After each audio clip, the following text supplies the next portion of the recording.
Hello दोस्तों, human power एक ऐसी पावर है जो कि किसी भी कंट्री की गवर्नमेंट को गिरा सकता है और किसी भी कंट्री के आगे बढ़ने के पीछे एक मेजर रोल प्ले करता है। लेकिन एक मिडिल ईस्टर्न कंट्री इजराइल, वहाँ के पब्लिक इजराइल की गवर्नमेंट की एक डिसीजन जुडिशियल ओवरऑल प्लान की वजह से भड़क उठा है। इजराइल की सबसे बड़ा ट्रेड यूनियन स्ट्राइक किया है। स्कूल से लेके एयरपोर्ट में काम करने वाले हर इंसान इस स्ट्राइक में हिस्सा लिया है और सब कुछ बंद हो चुका है। लेकिन समझने वाली बात यह है, वहाँ के लोग क्यों ऐसा कदम उठाया है, इसके पीछे का कारण क्या है, क्यों पब्लिक गवर्नमेंट के खिलाफ जा चुका है। आइए समझते हैं।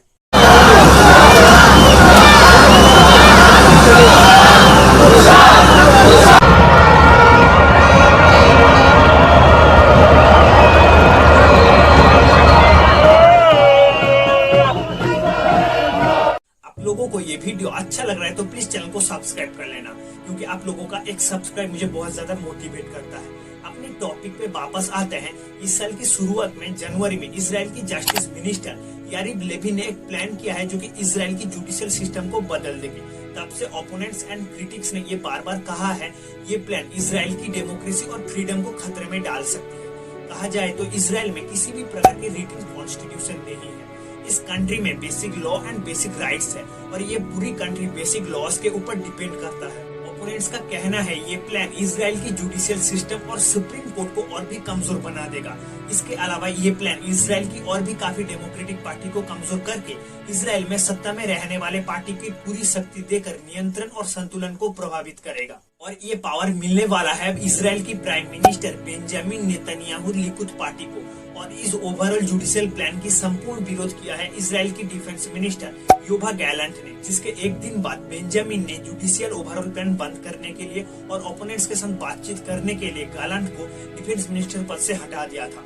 उसके बाद गैलेंट ने टेलीविजन के एक भाषण में कहा था, इजराइल की सेफ्टी मेरी जीवन का लक्ष्य है, मैं किसी भी तरह जोखिम लेने के और कीमत चुकाने के लिए तैयार। שסע הולך ונפער בחברה, חודר אל תוך צה"ל ואל גופי הביטחון. זו סכנה ברורה, מיידית ומוחשית. गैलेंट को हटाने के फैसले से इजराइल की तेल अवीव की मिलिट्री हेडक्वार्टर्स के सामने एक रैली का अनाउंस किया गया है, जिसके बाद इजराइल की सबसे बड़ा ट्रेड यूनियन स्ट्राइक किया है। और इजराइल की और एक यूनियन हिस्टेरिड यूनियन का लीडर आर्नन बाट डेविड ने सरकार के इस फैसले को रोकने के लिए लेबर स्ट्राइक किया है। इजराइल की बेन गुरियन एयरपोर्ट को बंद कर दिया जा चुका है।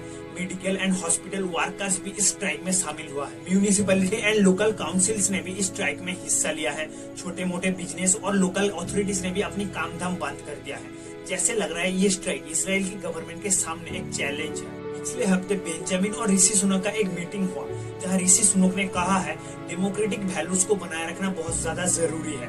जिसके बाद सोमवार को जुडिशियल ओवरऑल प्लान की विरोध करते हुए ऑपोजिशन के साथ एक वोट हुआ, जहां ये ओवरऑल प्लान 59-53 वोट से जीत हासिल किया है। इजराइल की finance minister Bezalel Smotrich and justice minister Yariv Levin ने इस प्लान को सपोर्ट किया है। हालांकि इस समय इस स्ट्राइक को रोकने के लिए इस प्लान को रोक दिया गया है। हाल ही में चुनाव से पता चलता है 2/3 इजरायली इस ओवरऑल प्लान चेंज करने के खिलाफ है। बेंजामिन ने पिछले सोमवार कहा है इस प्रपोजल को नेगोशिएशंस के लिए 1 महीने देंगे, क्योंकि इस साल इजराइल की 75th इंडिपेंडेंस डे आने वाला है।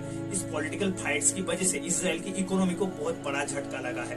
इस हफ्ते में यहाँ के करेंसी डॉलर से 10% तक नीचे गिर चुका है। तेल अवीव का स्टॉक एक्सचेंज 20% तक नीचे गिर चुका है, क्योंकि इजराइल की ज्यादातर बिजनेस रेवेन्यू जनरेट होती है Europe, Asia and United states से, क्योंकि इजराइल की मार्केट बहुत ज्यादा छोटा है और यहाँ पे सब कुछ बंद हो चुका है। आप लोगों को क्या लग रहा है, इजराइल के इस जंग में आम लोगों की या सत्ता में रहने वाले बेंजामिन की जीत होगी? कमेंट करके बताइए। फिर मिलते हैं अगली वीडियो में।